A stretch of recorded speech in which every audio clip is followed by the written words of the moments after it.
Life മൊത്തം അങ്ങനെ എനിക്ക് തോന്നുന്നു. നമുക്ക് ഈ പറയുന്ന ലൈക്ക് ഇൻവെസ്റ്റ്മെന്റ്സ് എന്താണ്, ലയബിലിറ്റീസ് എന്താണ്, കൃത്യമായിട്ട് ആൾക്കാരെ എഡ്യൂക്കേറ്റ് ചെയ്യണം, അത് മനസ്സിലാക്കി കൊടുക്കണം. എന്താണ് അവർക്ക് കിട്ടുന്ന അസറ്റ്സ് അല്ലെ, അത് കോൺട്രാക്ട് ടേംസിൽ മാത്രമല്ല കേട്ടോ, ഈവൻ ഇൻ റിലേഷൻഷിപ്സ്. ഈ പറയുന്നത് പോലെ ഒരാളുടെ കൂടെ ഫുൾ ടൈം സ്പെൻഡ് ചെയ്യുന്നതല്ല പ്രോപ്പർ ആയിട്ടുള്ള ഇൻവെസ്റ്റ്മെന്റ് ആ റിലേഷനിൽ. തുമ്പി കിട്ടിയില്ല, ഒരു മുയല വെടിവെച്ച് പിടിച്ചാച്ച്.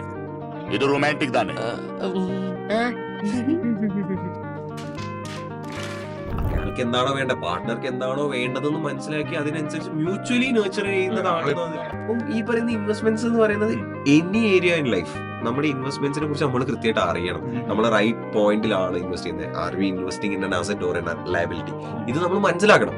അത് മനസ്സിലാക്കാൻ പറ്റുന്ന, അതിന് കേപ്പബിൾ ആയിട്ടുള്ള ഒരു സൊസൈറ്റിയാണ് നമ്മുടെ ചുറ്റും വേണ്ടത്. അങ്ങനെ ആവുമ്പോൾ it will be very beautiful.